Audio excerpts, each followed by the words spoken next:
Hello, and welcome to Rock, Paper, Swords, the historical action and adventure podcast. My name is Matthew Harvey. And my name is Stephen A. Mackay. We're both best-selling historical fiction authors, and together we chat about all things historical and anything that could fall under the banner of action and adventure in books, film, TV, and games. And we also talk about rock music sometimes. Aha, talking of rock music, cue the music!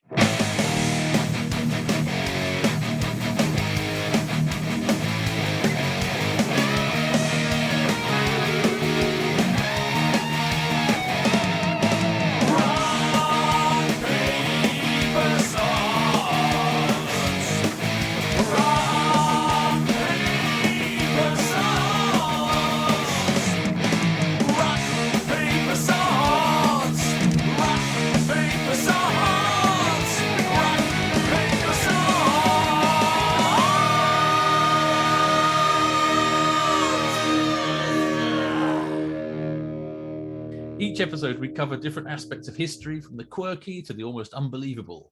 We also talk about writing, not only with each other and about our own writing, but also with guest authors. So on today's episode, we're delighted to welcome fellow action and adventure historical fiction author Tim Hodkinson. Tim is the author of the Whale Road Chronicles, set in the Viking Age and following Einar Unsson, I hope I got that pronunciation right, and his crew of wolfcoats on their adventures. Tim has also published 2 books so far in his Knight Templar Richard Savage series set in the early 14th century. So welcome, Tim. Oh, thank you very much. Hi, Tim. So welcome, Tim, and let's start asking you some interesting questions, hopefully. So what got you started in writing in the first place? I was sort of thinking about this last night, actually, by coincidence. I'm sure, like everybody else, I kind of always wrote.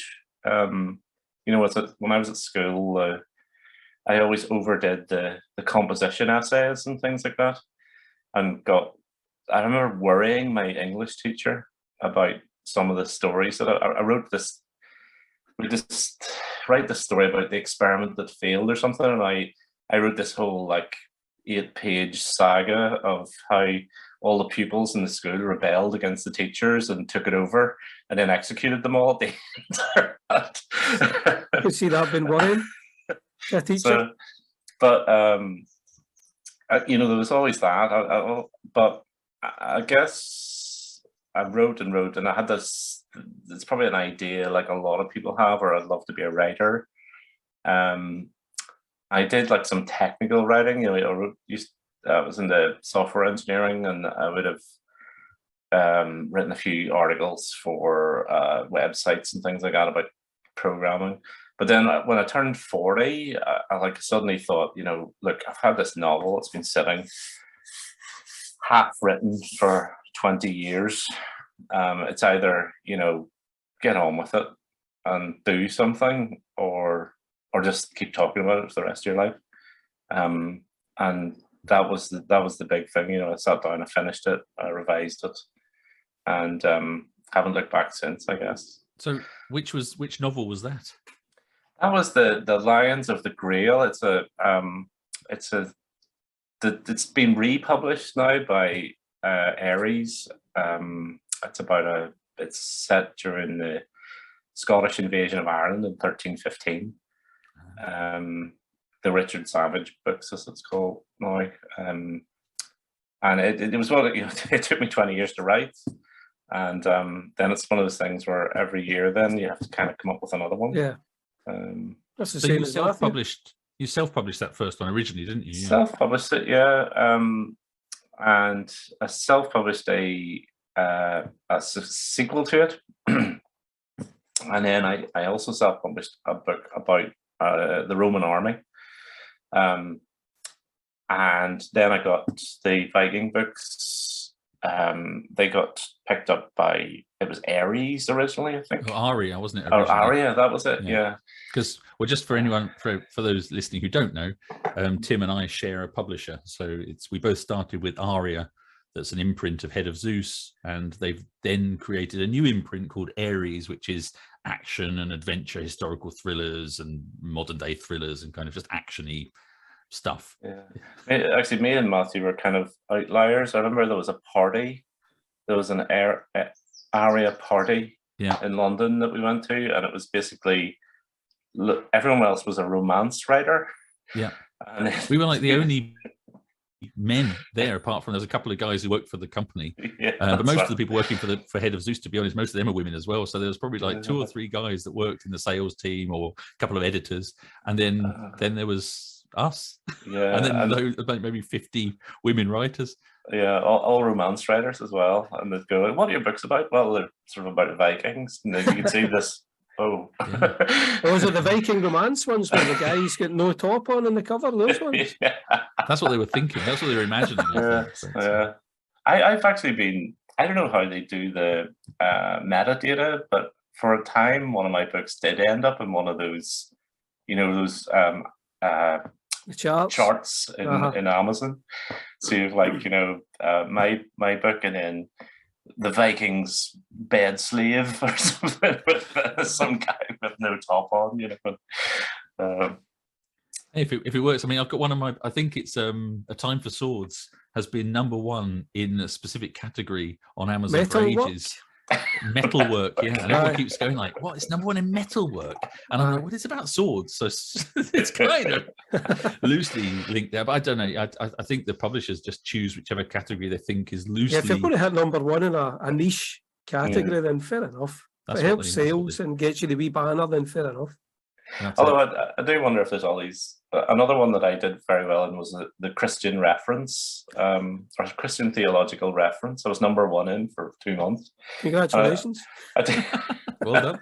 I do think that there must be an awful lot of very disappointed Christians. Not what they're looking for, really. Well, there's probably a few Christians in the stories, right? So, well, yeah, I suppose, and they were referenced. They were referenced to some extent, yeah. So your journey's been similar to mine, that you started out self-published and then got published, in fact, by the same publisher. So and then we've moved into this new imprint together. So we're very sort of similar trajectories. Although you're considerably further along the road than me, I think. Well, I think in numbers of books that I've written, but I don't think in numbers of books that I'm selling, because you seem to be doing fantastically well all the time. But we were mentioning that earlier, Tim, the amount of reviews or ratings at least that you've got on Amazon America in particular, it's like 2,700 or something. I think I noticed one of the books. Oh, which is pretty amazing. Are they all 1 star? I never looked. We should have looked, actually. Maybe we should do one day, have a look and read out the funny ones. But no, it was 4.5 stars average or something like. So yeah, they're doing well. That's a lot, and you have to sell a lot to get a lot of ratings. So, oh well, that's good. I try not to look, to be honest. Right. You're the opposite. You're the first writer we've spoken to so far that says they don't look. Well, actually, that's not true. No, that's not true. We've had others that say they look and then they stopped because there's always you always come across. Yeah, you always come across like a really like annoying review. Like this book, I remember one I got on. So I'm saying I never look. It's because I used to obsessively watch the charts, and then I'm just like I'm just driving myself nuts now. And there was one I remember, like Lions of the Grail got a 1-star review because it had too many hard to pronounce Irish names in it. I was like, it's set in medieval Ireland. What, you can't just call everyone John. Fair go. I've had that as well with the Anglo-Saxon things. And then people ask me like, how do you pronounce the names? And they hate it when I reply. I say, I'm not 100% sure myself. Exactly. I get that in the audiobooks. Because the narrator says that. Yeah, it's not always that easy. And but then when you read a book like to yourself, do you read it out loud in your head? Because I mean, it doesn't really matter to me what the name is. I don't. You see, I think that's a different way. It could be any name, and I would just come up with a version of a name in my head. If I couldn't pronounce it, and that would just stick with me. So it would not be an issue at all for me. So, Tim, do you read in your head? Do you pronounce the words in your head, or do you? No, I read out loud to my family. All the time. It's the only way I can get them to listen to my books. I guess so, but you always the voice in your own head is probably your own voice. I don't know. I when you're talk the reading. voices. Every character's got a different voice. I pronounce everything. Really? It's terrible. That's why I'm so slow. I'm so slow reading. I'm the exact opposite. I act them out in my head. I do. I know what Stephen's saying there about the audiobook. You know, when you get a pronunciation question, I mean, some of them are easy because there are phonetic. When you're talking about old languages, there's rules. But some of the names, you know, you call them Ainor, I would call them Ainor. So would I. Right. The Unsen, maybe, or Unsen. Unsen, but sometimes it's whatever, I don't know, it's whatever people think themselves. Well, it was the audiobook narrator was asking me, but he's German, so he was doing the German audiobook, and I was asking me how to pronounce French names in England, medieval England. So I was like, well, I don't know how a German would pronounce a medieval French name. So you have to guess, really.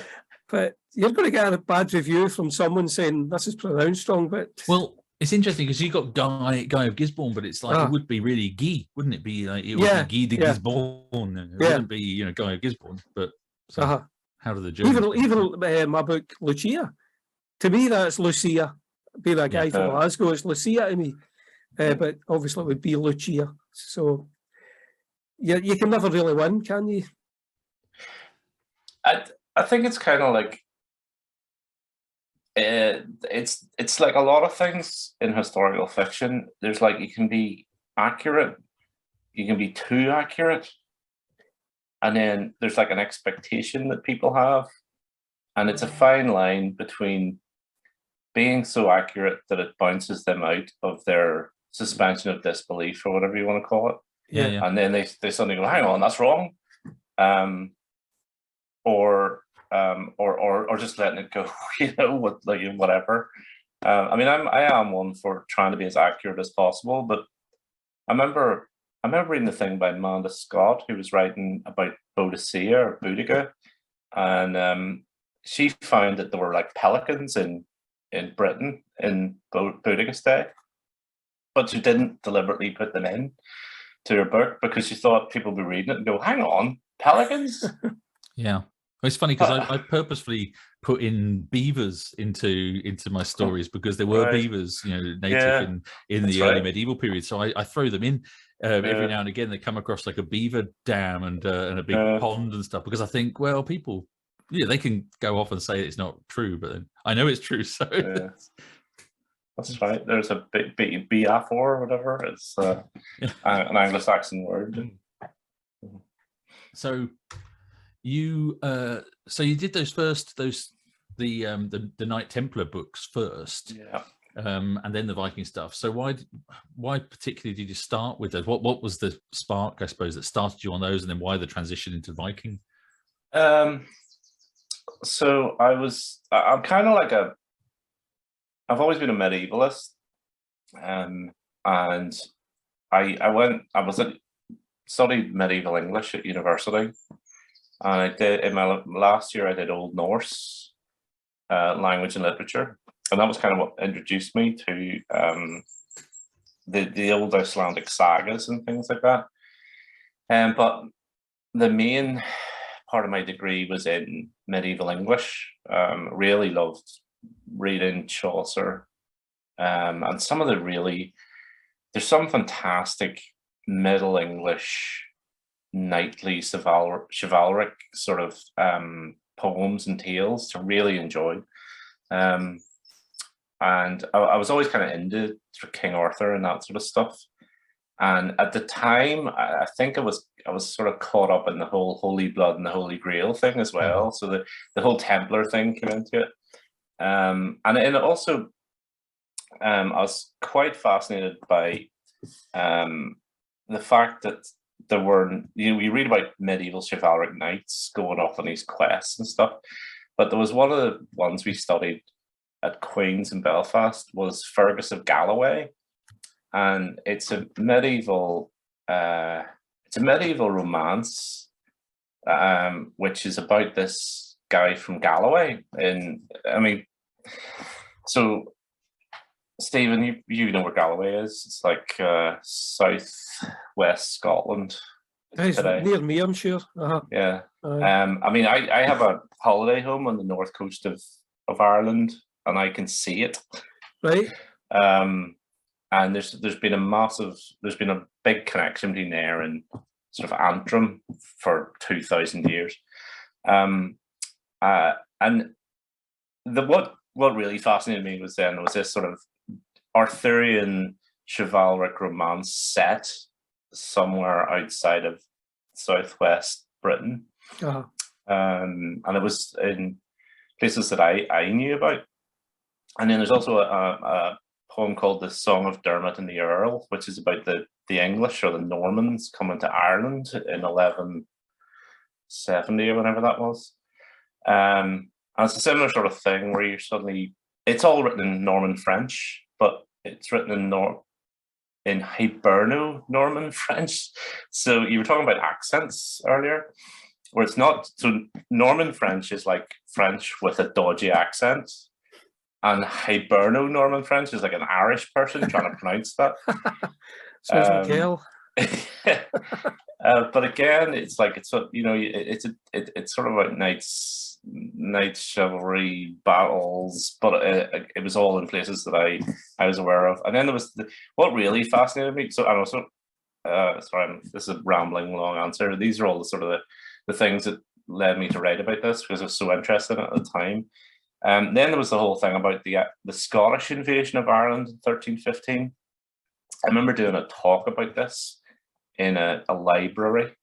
From a historical point of view, there was a guy actually got up and walked out, and I was like, well, what's is there a problem? And he's like, I'm not listening to any more of this because everybody seems to be on the wrong side. And people in particularly Northern Ireland think that they're interested in history, but they're not really interested in history. They're interested in a version of history that supports their own political biases. And whenever you start to look at history, everybody does seem to be on the wrong side at one point. Yeah. And I almost wrote that book to annoy people, because it confronts you with what actually happened, which doesn't fit modern biases, perceptions, whatever you want to call it.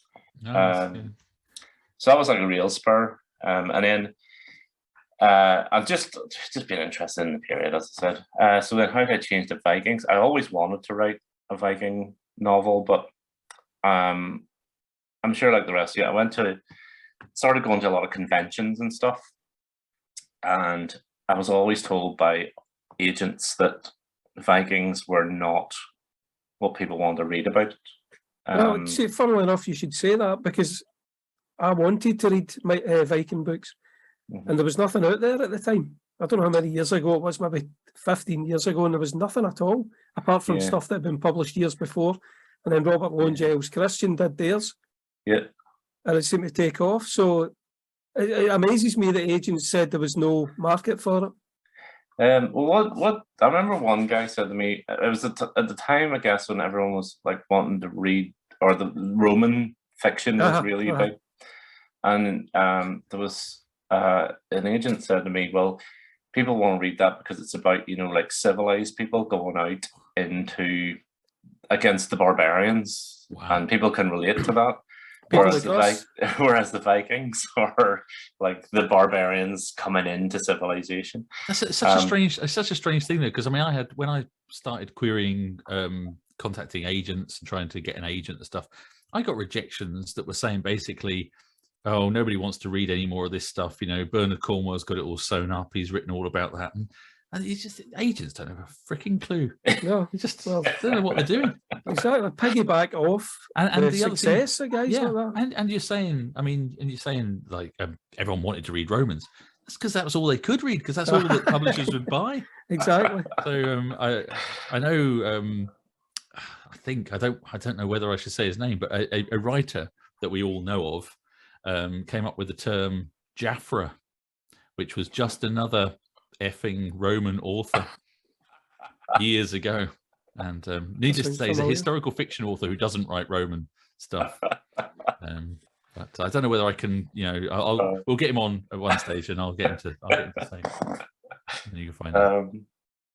But Vikings, pretty much Vikings has been my lifelong obsession since I went to the Isle of Man on holiday when I was about 8, and they had Odin's Raven, which had just some crazy students just sailed it from Norway to the Isle of Man, and I got my picture taken on it and everything, and ever since I've just been totally fascinated by them.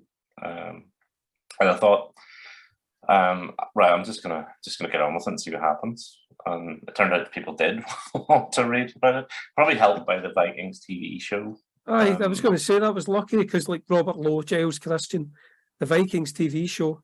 So you've been lucky that you published them at that time, because it's exploded, really. Everybody loves the Vikings now, don't everybody's got the beard and the mead horn and the mead, or it's I just think it proves that you never know what's going to be successful and what's going to be. You've just got to write. For any aspiring writers or beginning writers out there worrying that what they're going to write isn't going to sell, I think just go for it. If you've got a passion for it and you think you've got a good story to tell, just tell it. And it might not sell, but it might. And if it doesn't sell instantly, it might after time. Over time. You never know.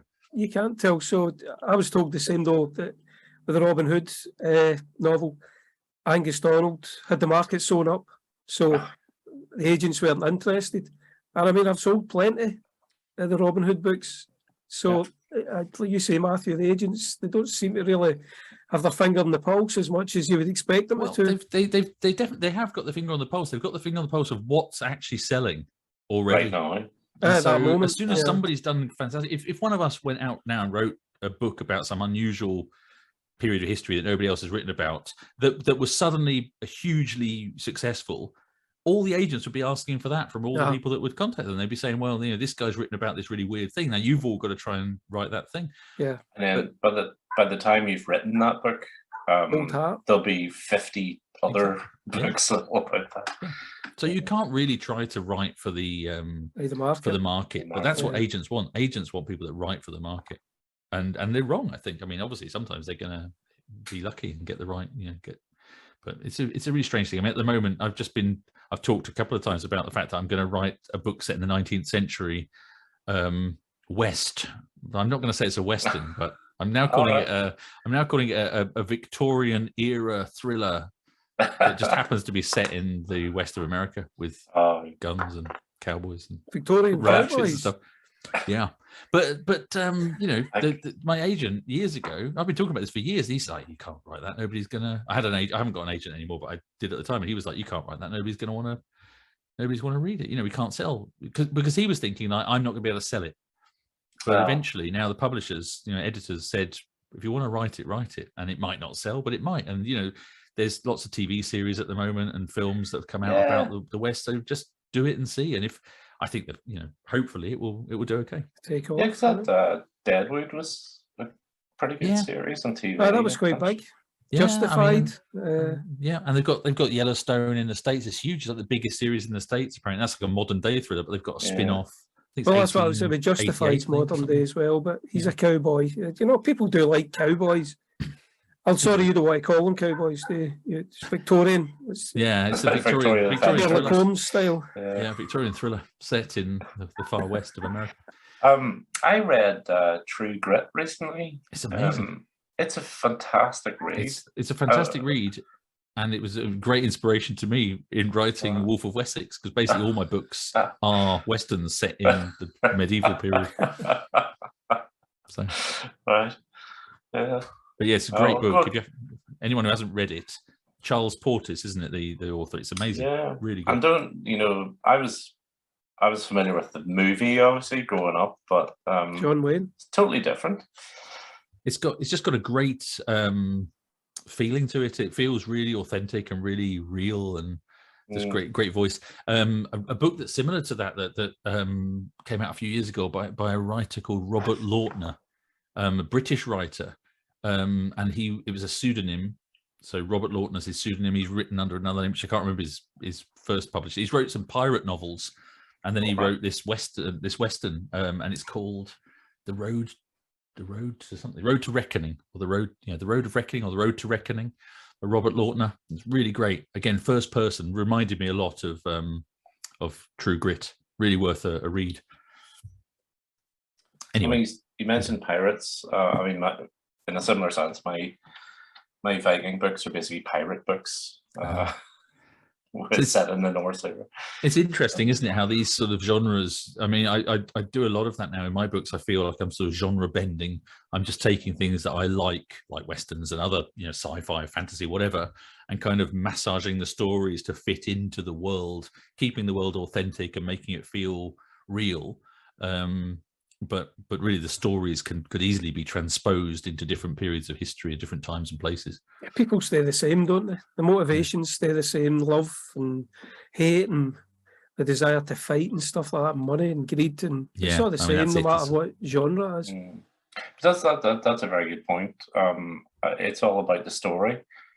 And if people can't relate to the story, if people can relate to the story, it doesn't matter if it's about Vikings or cowboys or whatever. Yeah. And if people can't relate to it, then it is irrelevant. I'd go one step further and say it's all about the characters, actually. And I think it's probably more about the characters than the story. And I think I labour too much on the plot and the story, worry too much about it, when really people just love the characters. Yeah, I think and the writing style, as long as you've got a good writing style. Yeah, and people when they talk about, they say, oh, I love the Jack Reacher novels, or I love the James Bond, or I love, I don't know, whatever, the Uhtred of Bebenberg series. Yeah. Then you ask them about the plot. You say, well, tell me the plot of the 4th Jack Reacher novel. They're not going to remember that. They just remember Jack Reacher. So tell me the plot of the 5th Uhtred story. I don't know. He goes and fights some people. In particular, the Uhtred ones in particular, or Simon Scarrow. There's like 20 of them. They just love the character. Just good story, good characters and a good writing style, and you like it. I saw whenever I lived in America, on Goodreads there was like an announcement that Bernard Cornwell was going to do a talk at a library in Cape Cod. Yep. And it was like a 3.5 hour drive, and I was like, oh, this is an opportunity of a lifetime. And I sort of drove down expecting this massive crowd, but it was literally in like this tiny local library. There was free cookies and juice, and about 25 people there. Wow! So you got to meet the big man. I got to meet him. Yeah. It was he was incredibly entertaining speaker. He seems lovely. Yeah, he seems he's an actor, isn't he? So I could see him being a good speaker. He mentioned that. Yeah, he said he's a trained actor. I think he lives there in the summer or something. But I think he lives there all the time. I think he lives in Connecticut, doesn't he, all the time? Well, he moves. Well, at the time he moved between somewhere Carolina or somewhere like that, and then Cape Cod. Okay. And but anyway, he said about the Starbuck novels that he wrote, and he goes, well, I need to tell a story about for the American market. People loved Sharp. So basically what I did was I'd written a Sharp novel, and I copied and pasted the word Starbuck every time Sharp appeared and transposed it to America. But he said it was, it related to people related to the character. So that was where I was going. Yeah. But it's interesting because those Starbuck ones, I know there's lots of the diehard fans, they really want him to finish the series. I don't think there was a completion to that series, and people really always asking him, and he said no, he's not going to. But he said in the end he got fed up with writing them, because he said at the end of every book, I heard him say he'd have to go through and do a find and replace for Sharp, because he would by mistake write Sharp and I can totally understand that, because I'm writing the Bernicia Chronicles, which is Bearbrand is the main character, and I'm writing this other series, A Time for Swords, that's got Hunlaf, and it's a bit later, but it's still early medieval, so it's all swords and fighting and stuff. And even though one is in first person and one is in third person, I still make mistakes sometimes and throw in Bearbrand by mistake when people are talking to him and things, and I have to go, oh, no, it's not Bearbrand, it's Hunlaf. But, so what do you guys prefer? Do you prefer first person or third person, or how do you choose? I've never tried. I've never tried first person. I don't maybe one day, but I don't know. I'm too scared, to be honest. So this is an interesting thing because basically I only wrote the thing in first person because every novel that comes out, I tried to push myself in some new way. So like the Serpent Sword was straightforward and third person, multiple points of view and everything. The second one, I thought, on the Cross and the Curse, I thought, okay, I'm going to have still multiple points of view, but I'm going to try to have a bit more convoluted story. I'm going to make the plot a bit more complicated. And in each book, I try to do something a little bit different. And with I thought I'll start this new series and I'll make it first person because I know it's popular, but also it's something different for me to do. And I'd say it's more difficult in some ways to do it first person because you can't do that thing of saying what's happening off screen. So it's all, the main character has to know it all. And but it's very immediate and people seem to really engage with it. And I know people my eldest daughter is 22 now, but when she started reading, she would only, like in her teens, when she started getting into reading, she would only read first person stuff. She'd say, I can't read third person. It's too complicated. Now she's obviously moved into reading all sorts, but for a while, for a good while, she didn't want to read other things. And so I think it's much more immediate for readers and they just latch onto it. So swings and roundabouts, I don't know. Have you done any first person stuff, Tim? Not since school. But they do say it's much more immediate. And then you mentioned Jack Reacher. Yeah. Some of those books are first person. He did the first one. The first one's first person. Right. And he started writing most in third person. I think he's done like 2 or 3 in first person. Most of them are third person. It's interesting because I think the first one's probably my favorite in many ways.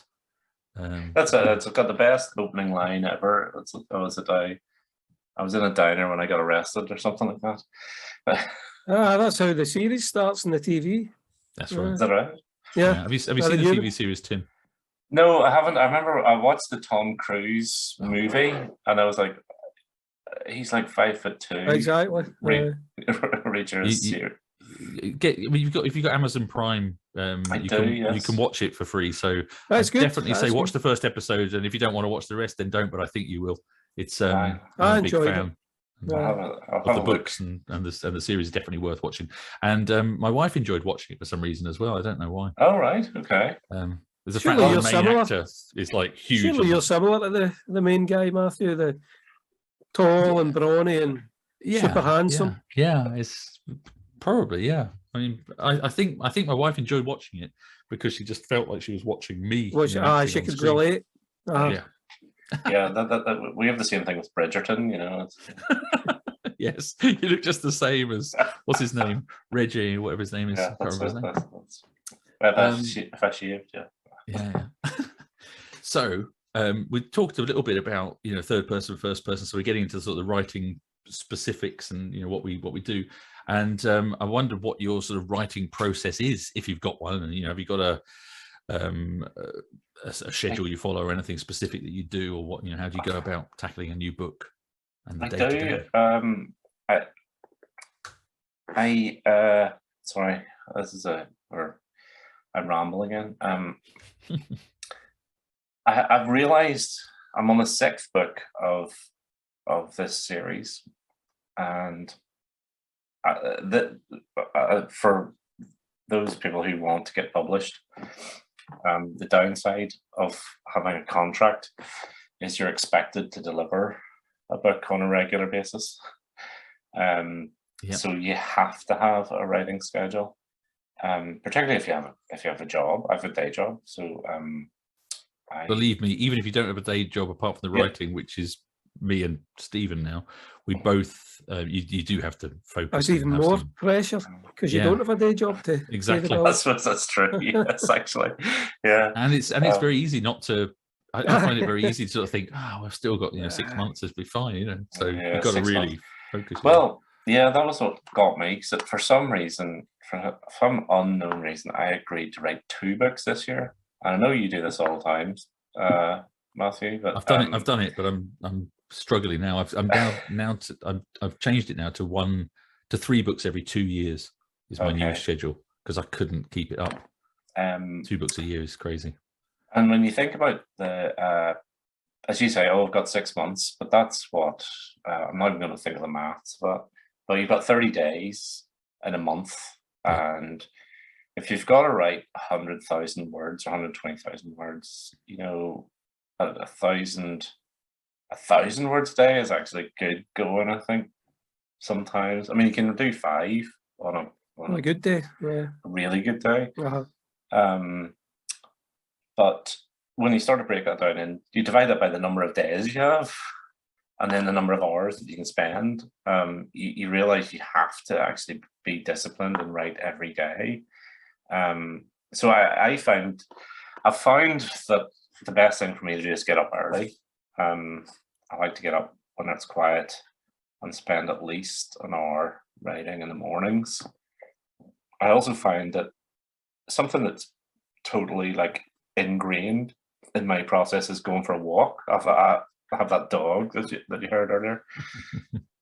For some reason, walking about him for about 50 minutes a day I seem to have everything in my mind. But yeah, it comes to you then, doesn't it? Yeah. Yeah. As you process it a bit. Yeah. So you sit down, you can then just spew it all out. I do find that there's sort of menial, or not menial, but just sort of those repetitive jobs like walking or just driving. If you're driving something you don't have to think about, or I'm in a shower, or whatever, you thoughts start to process them. Even a 5-minute drive can just spring up the whole, even a book title. Or I find sometimes I find it quite stressful sometimes, thinking like, oh, I've not progressed as much. Yeah. You know, I'm at the moment. I said I worry about plot and everything. At the moment, I'm working on the plot for the 3rd Hunlaf novel, and for some bizarre reason, I'm trying to plan it all out in advance, and I was really struggling, thinking, you know, having concerns about the ending and and I still haven't quite got it pinned down, but just I've kind of learned that if I step away and stop thinking about it, everything just sort of clicks. You know, I'm sort of reading all around it and sort of looking at it, and from every angle, nothing's falling into place. And I walk away, and I was watching telly or something. It was like, you know, 20 minutes later, suddenly it all went, oh, I thought, oh, I've got it. That will work. You know, suddenly it all just came to me. So yeah, you get all worried about it, and then it just suddenly it's just hits you, and everything's sorted again. To be really pretentious, W.B. Yeats used to criticize other people's poetry for them. He would sort of edit and stuff. And one of his comments used to be, "This shows the lamp black," and it's what he would have meant by that was the person writing it had spent too much time thinking about what he was doing, and it had stifled what he was trying to say. Well, so that's a positive for having the deadlines of only 6 months, because you don't have time to do that. Yeah, it's true. But then you worry as well. You go, "Oh, is this just shit?" Sorry, this is a PG. That's okay. So here's the thing, right? I've found, and my close family and close friends that I sort of share my writing journey with, you know, on a day-to-day basis, when I finish writing or you know, speaking to a mate or on a phone or whatever, they'll tell you every single book I say this is shit, and it always gets to a point, and each book it's worse than the ones before. Yeah. And I get to about maybe 2/3 of the way through, and I'm like, this is the biggest pile of crap that I've ever written. Everybody's going to hate it. I don't even know what I'm doing. This is terrible. And then but I've learned to just power through, basically, and just ignore that feeling and just keep going for it. And normally it's okay, you know. But yeah, well, I'm glad you said that. That at the macro level, that is my process as well, where I tend to just stick. I always know how the book starts. And I have a rough idea how the book ends, and I'll pile in with all the characters in this situation, and I'll get to about 30,000 words, and then just go, "This is shit. This is total nonsense. Who is going to read this?" And then I usually then go back, and I don't know where to go. I go back to the start, and I edit that first third. And then suddenly a plot comes from nowhere, really, and I can tie the ending to the middle bit, or to the starting bit, and then get the middle. That's at 30,000 words. That's exactly what I did for, I think, all my books to start off with. I wouldn't read it until 30,000 words, and then I would start reading it. But this new book, I finished it. And I've never even read it at all. I've never edited it or anything. So that's like my process. I go back and read what I wrote the day before. No, I don't even do that. So I Nothing? read what I wrote the day before, just so that I'm in the same, so I know Ah, the right, sort of okay, mood yeah. and what I'm into, and I'll sort Maybe of if there's tweak been a it, break or couple of something. commas, whatever. But I don't go back and read. So when I finally finish the first draft, I haven't read the first chapter for 4 or 5 months or whatever, and then I'll go back and I'll read it all the way through. Well, first I'll fill in any gaps that I know there are, little bits of history or whatever, and then I'll go back and read the whole thing from beginning to end. And I'm always surprised at. Well, I make some mistakes and there's some things that need to be tweaked. I made, people change names halfway through or things like that, or characters just appear suddenly, like in chapter 10 or something. You're like, where do they come from? Who's he? I thought I'd mentioned them before, but then you haven't, things like that. But for the most part, I'm always surprised at how it all flows. And also, it's quite nice that, I don't know if it's just an age thing now that I can't remember. So I read it and I'm like, wow, what's going on here? This is an exciting bit of storyline. I don't remember writing. I don't feel so bad now. I've learned 2 things. I was watching. I read Stephen King's On Writing. Yeah, I read that as well. That's good. And he said he doesn't start off with a plot. He just has characters, a situation, throws them into it, and sees where they go. Right. And then it all works out in the end. Yeah. And then the other thing, I'm too terrified to do that. The other thing was that apparently Agatha Christie never knew who did it herself until she got to the end, and then she went back and put all the clues and stuff in. Oh, I could see that. That makes sense. They're obviously both of those are total masters at their craft. So maybe they're the outliers, but I'm terrified to go without a plan. By the way, I don't know if you can hear kids in the background, but No. I'm in my converted garage, and the next it goes against a neighbour's garden. Normally it's quiet this time of night, but obviously it's warm and summer and I don't know, beginning of school holidays, or whatever. And they're out jumping on a trampoline, and I can hear them jumping and screaming at each other, the kids. So anyway, There'll be a football bouncing off the roof in a minute. Well, in a minute, but I mean, it's all good, having fun. But if you can hear it, that's what it is. All right. You should go out and shout at them, and then Aye. Oh, grumpy Mr. Harvey. So. Yeah, no. Watch out, it's the old guy again. I don't do that sort of thing. It's that old man at number 17.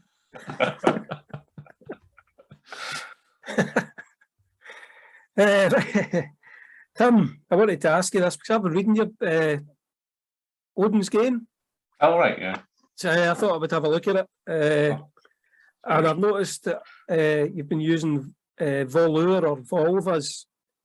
I thought that was quite interesting because I've got some in my books as well. Yeah. So I just wondered, how do you research those? Because obviously there's not a great deal out there about Volva. Volur. Volvos. It's the same word, by the way. The car, the name of the car. Oh, is it? Yeah. I actually have to digress slightly. There was like whenever I first wrote Odin's Game, the opening line was something like Odin approached the Volvo with trepidation, and I sent it in to there's like a guy who does Sunday night criticism. He's an agent. I can't remember his name though, but he used to do this live thing, a bit like this, but it was live, and he would like read your manuscript and critique it. And he just went into hysterics when he read that first line, because he thought it was vulva as opposed to he had no idea what a Norse sorceress was. I studied the Icelandic sagas at university, and there's a Greenland saga which has a vulva in it, and it's like one of the last surviving sort of account. Well, I thought it was the last surviving account of the sort of practices that they did.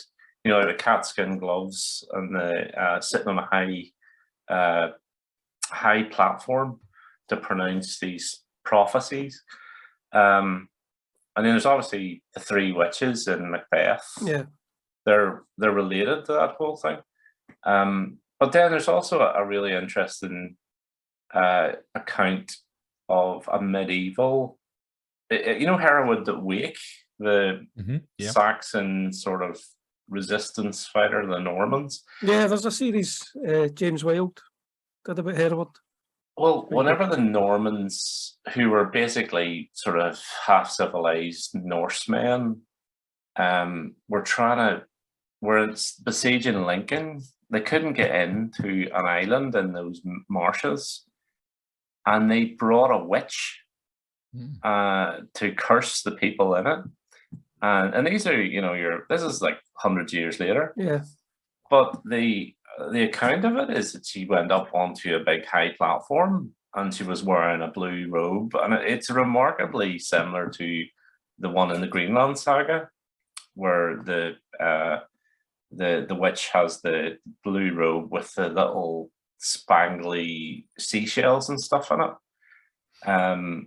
And she went up and pronounced her curses and all this sort of thing to try and get Lincoln to surrender.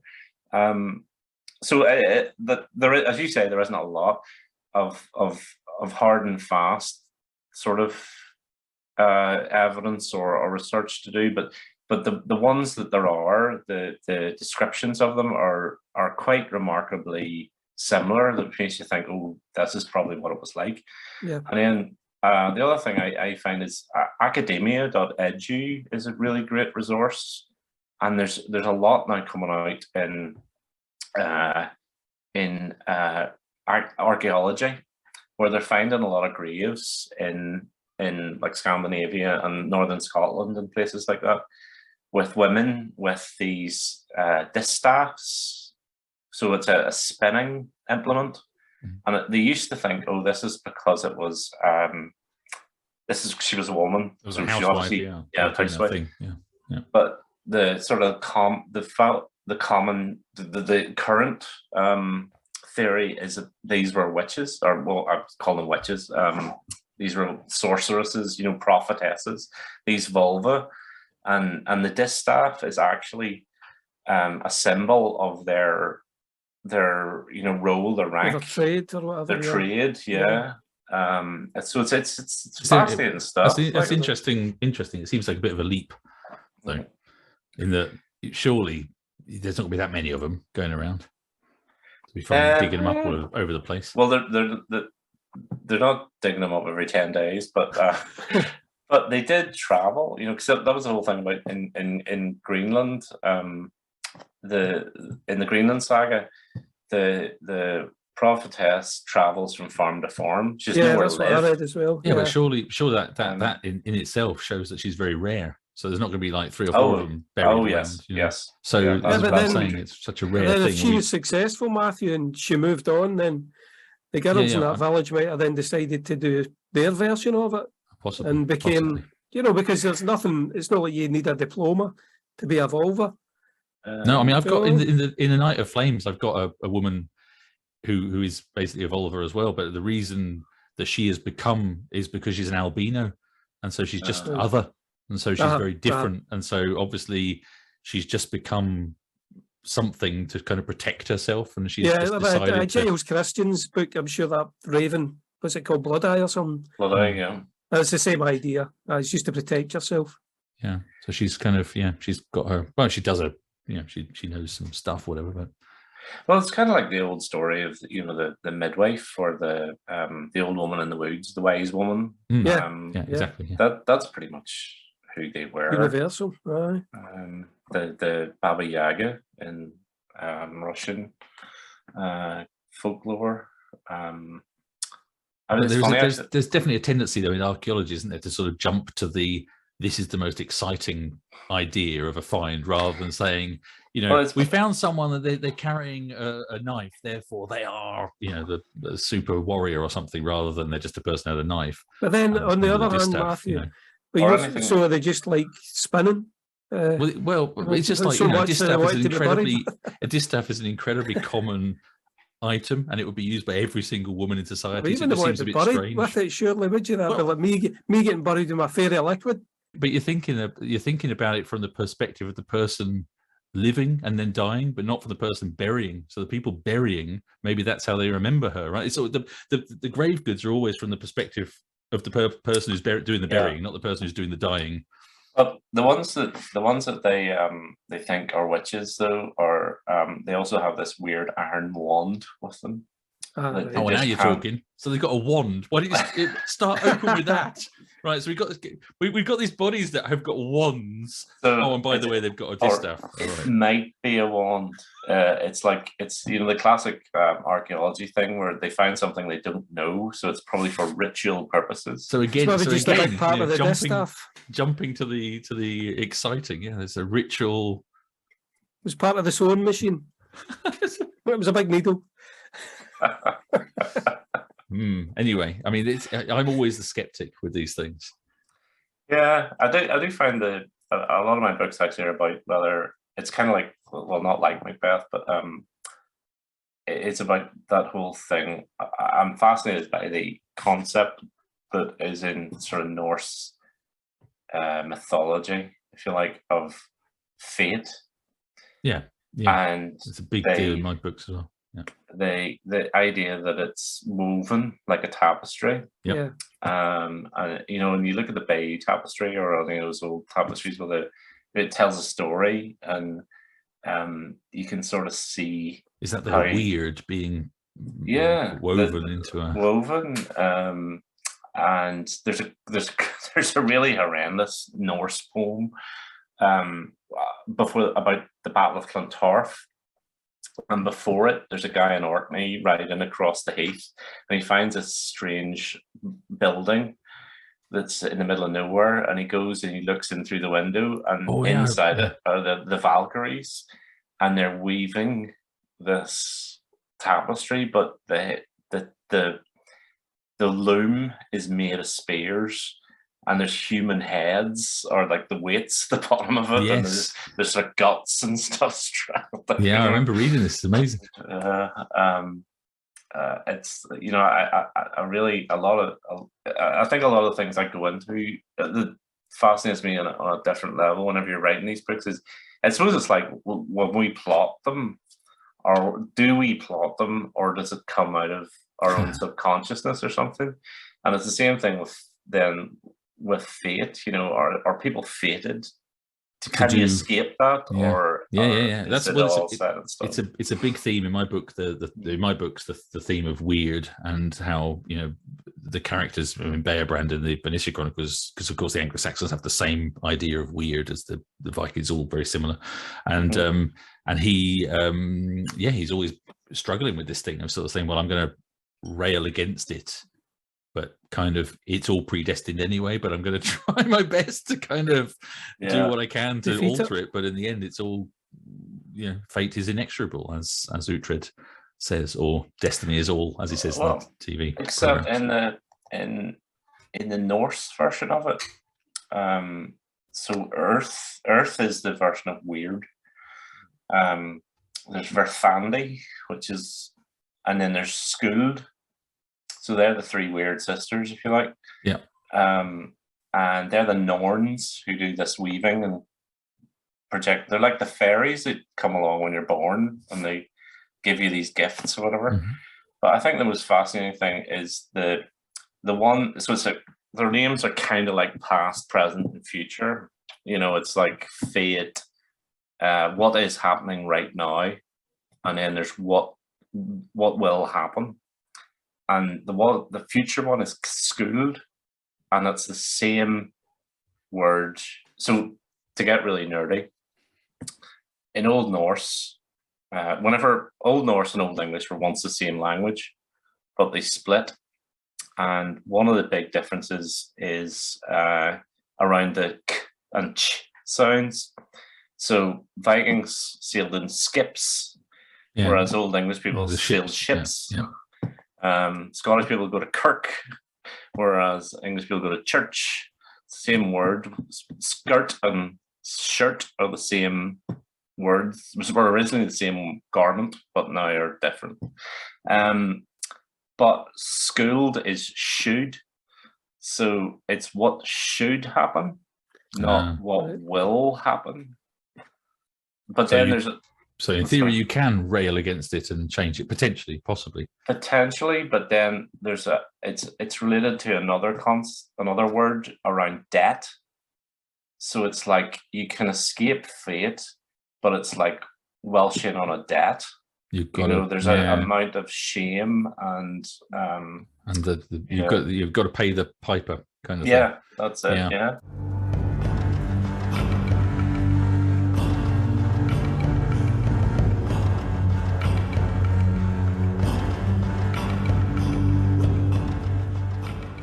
I remember when we went to this party back in the day in London for this publishing party thing, you told me a story about Game of Thrones and a friend of yours, and I don't know whether that's something you can recount. Is this clean enough? Well, yeah, no, well, it was classic. There was the thing that put me off watching Game of Thrones was that your friend was in it. A mate of mine was in it, and he was a guy I used to hang about with. So we talked earlier about our mutual love of rock music, but I obviously kind of got a job, got my hair cut and stuff, but a lot of my contemporaries didn't, and still looked like they did when they were 15. Right. But whenever Game of Thrones and Vikings and the Northmen came along, and they're all getting extras in Belfast, these guys were a shoe-in because they've got the hair and the beards. Heavy metal band, look. Yeah, and there was one fella who got a part as like a brothel keeper or something like that, and he actually, he's a speaking part, or he sort of, he shows someone in. It rings a bell, actually. But for a start, it put me off because I was watching it going, that's Davy Hanna. Aye.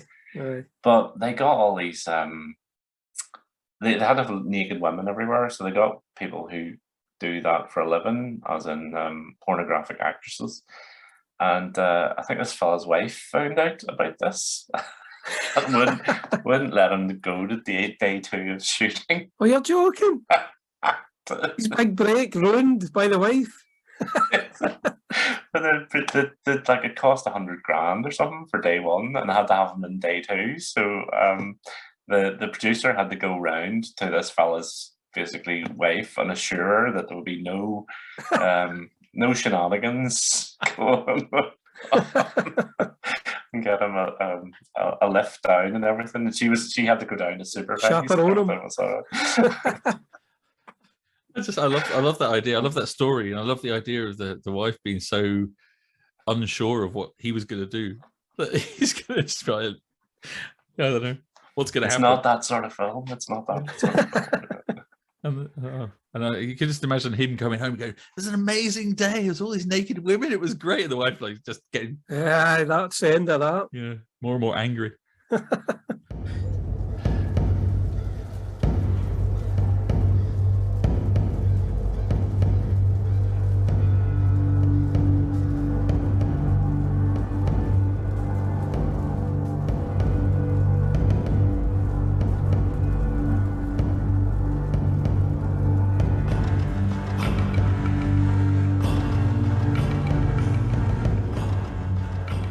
How many more have you got in the series, and have you got another series lined up afterwards, or are you just doing the Viking thing at the moment? I've got one more after this one, and then I'm doing one about I'm going back in time to about the year 500.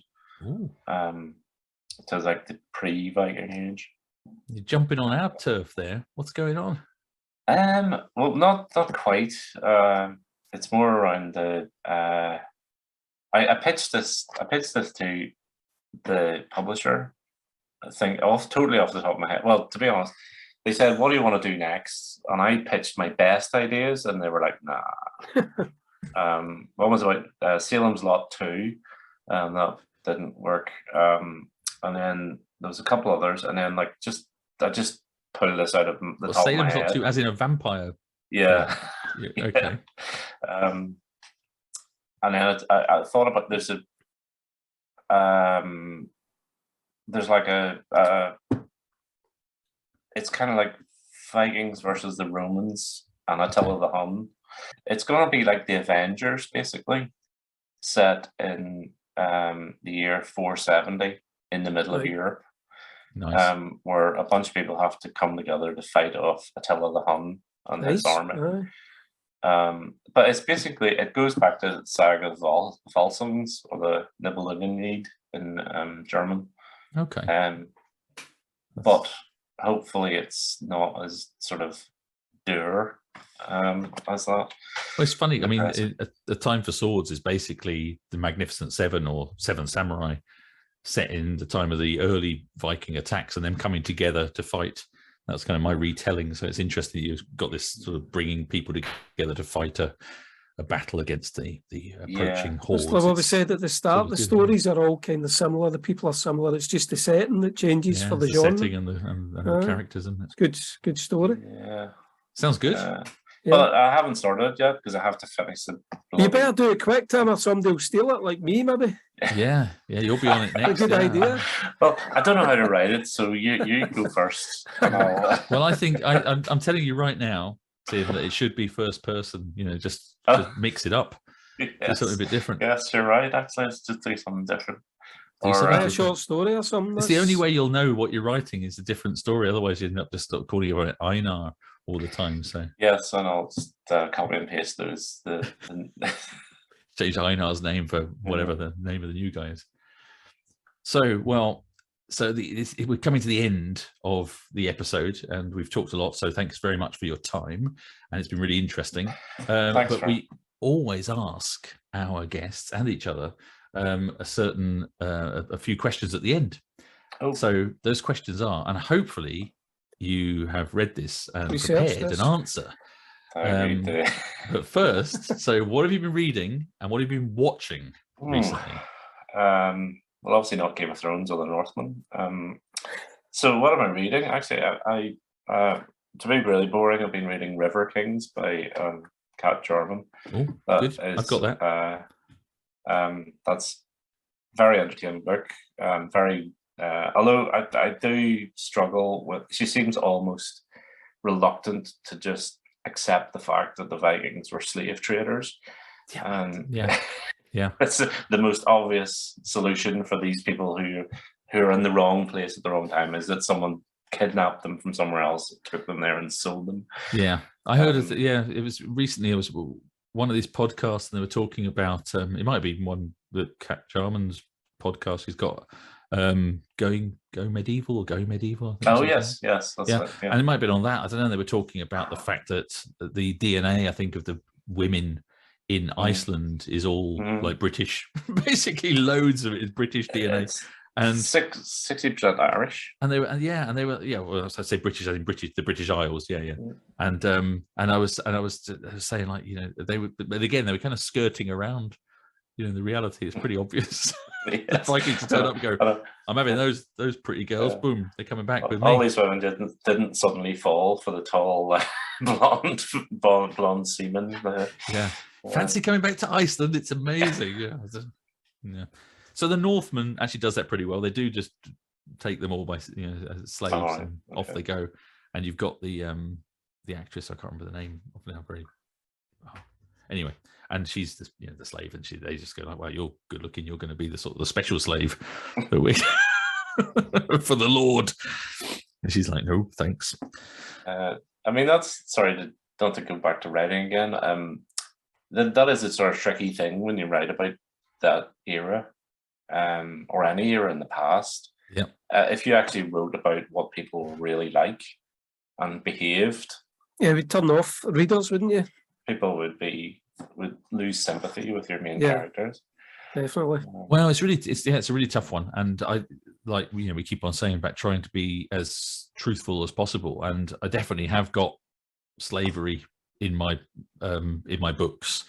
Mentioned quite a lot. It's quite frequently, and it's really tough to have in the story, but you can't not have it. It just doesn't make sense. You have the baddies keeping slaves. That's kind of what I've done in my new book. Now that I think about it, but, you can do that. So, but I did think about it quite a lot in the second The Night of Flames, the second Viking era book that I've written, and now I'm working on the third one. And in that, there's actually some slaves on, and without giving away the story or anything, but towards the end, one of the slaves sort of steps up and is clearly more than Hunlaf thought, and he kind of has this moment when he thinks like, God, why did I not think this guy was anything? He's like, I've just been treating him like an animal basically because he's just a slave, but he's actually obviously a person. He's got his past, and the guy sort of comes out and says, well, I know the answer to this, that, and the other, and he's like, what? How are you gonna? You're just a slave, but obviously, and he's going to become a major character in the third book, because it just seems that the one way is to sort of show the human side of these people that were enslaved, and the reality is they were people, obviously like everyone else. So what I'm watching, Stranger Things, to cut a long story short, I've heard a lot about the new series. Good or bad? Good things about the new series. So I've gone back to series 1 and started watching it. So I'll tell you now.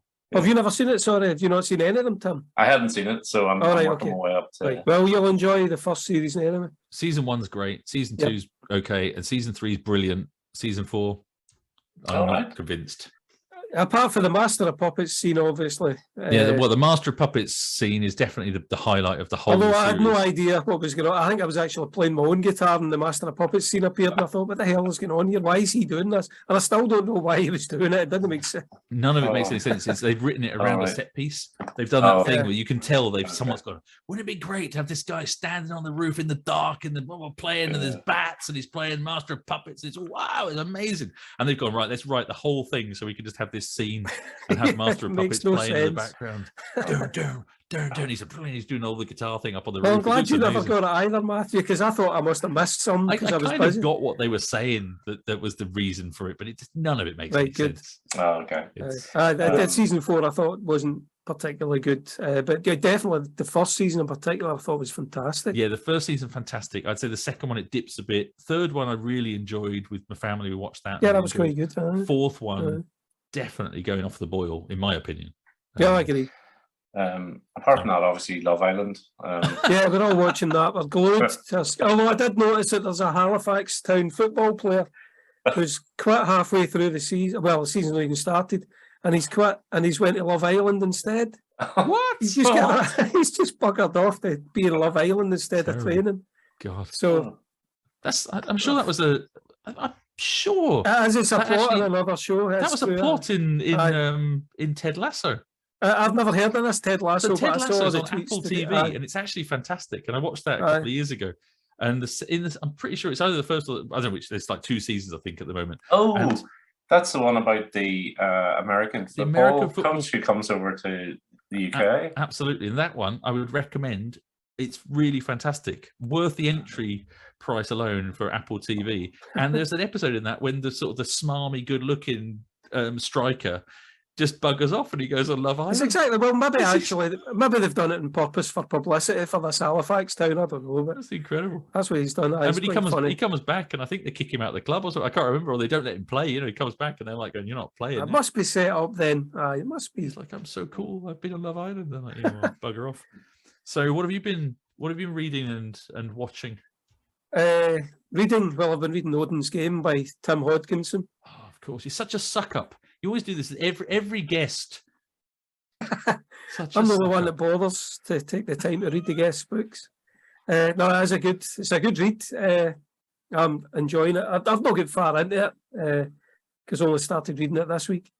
I was happy to notice that it was free in Kindle Unlimited because I had to pay for Robin Young's the last time. Oh. So I was surprised actually. So all 3 of us, all our books seem to be on Kindle Unlimited. So if anybody listening to this wants to pay £8 for a month's Kindle Unlimited, could read our entire catalogues pretty much, I would think. They have to read pretty quickly to read all of our books. I know you will, well, all right, 2 months in. You know what I mean? It's good value. Right. So I've been reading Tim's book, which is well worth a read, Odin's Game. And I've been rewatching The Prisoner series from the 60s. Superb. Yeah, I've got it in Blu-ray, and I think I watch it once a year or something. I just love the atmosphere and the it's very silly. One thing I did notice was that everybody in it seems to be about 60. They don't seem to have any young people at all. It's kind of weird that way. That's but, the way in the past, isn't it? People, even when they're about 30, they looked about 60. So. Well, they do, because I've actually Googled some of the actors that are in it, and I realise that they're maybe only like 50, and I think they're only about 5 years older than me. They look about 70, they're all wrinkled really bad, and that is weird. Yeah. And they've obviously all got really bad teeth because they did in those days, and it shows up so much in Blu-ray, all these little imperfections. You would never have seen like the big air balloon, the weather balloon chasing them around. And I mean, in the 60s on a small screen, black and white probably, a big weather balloon chasing you would look terrifying, whereas on a Blu-ray it's like just a big balloon basically. But that's still an excellent series. What about you, Matthew? What have you been reading and watching? I'm reading a book called The Thicket by Joe R. Lansdale at the moment. So Joe Lansdale, he's written some westerns and he's written all sorts of weird and wonderful stuff. I've only read one of his books before. It's called Paradise Sky, about a black cowboy. I think it was loosely based on a real character, but really great. He wrote, talking TV series as well, he's written a series of novels about characters called Hap and Leonard, and there's an Amazon series, Hap and Leonard. There's two seasons, and they're really good. Modern, well, I think they're set in the 80s, and this friendship of the two guys, and they're sort of in the south of America, like southern states of America, and heist type buddy movie. But I think it's not going to happen anymore because I think that one of the characters has died. One of the actors has died. So I think that's probably over. But he's great. Joe Lansdale's writing style is great. He's got a real. I think he's from Texas, and he's got his real sort of authentic voice. And it's written first person. This one as well, set in sort of turn of the century, like turn of the 19th, 20th century. And I don't really know what it's about yet. I'm not that far into it, but it's sort of almost like at the end of the cowboy era. It's a bit cowboyish. And I watched at the weekend. I watched the movie The Hustle on Netflix, which is an Adam Sandler movie, not a comedy, so just a normal movie with Adam Sandler. But it's about, he's a basketball scout for the NBA. Oh, that sounds familiar. I think my wife watched that. Going off around the world looking for talent, and you find some guy in Mallorca, actually in Spain, and he tries to take him back to the NBA and get him, and it's sort of just a relationship type of movie, a bit like Rocky or whatever, that sort of building up to the athletic finale.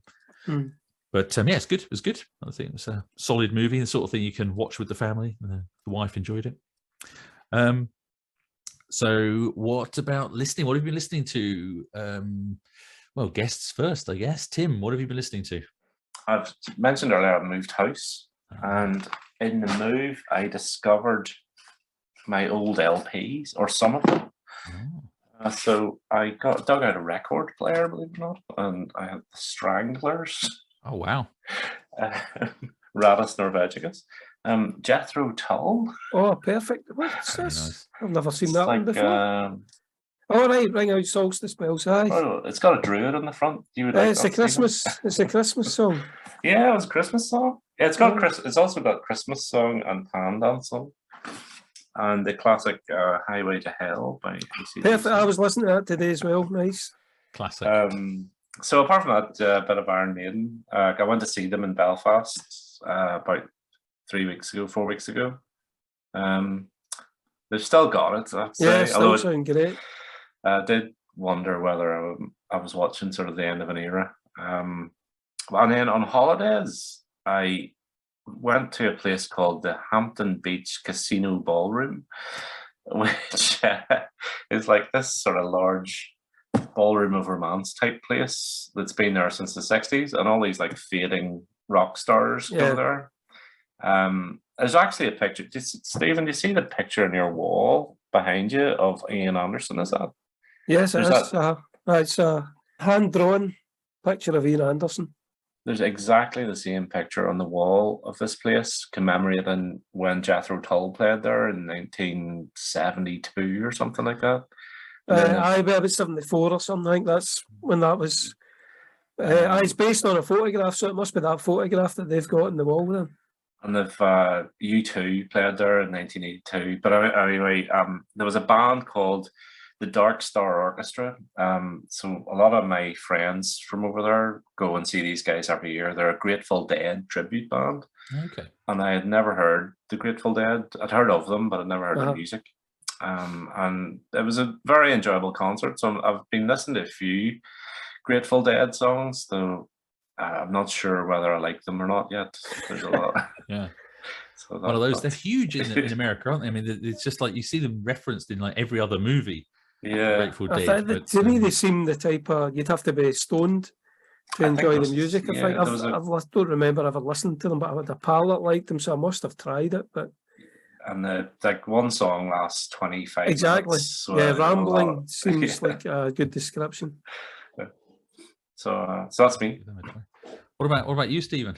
I was just quickly checking back in my Spotify history there, and a Highway to Hell, that was yesterday and today, and the good old Motorhead, what the classics, and I was editing today, so a wee bit of black metal as well.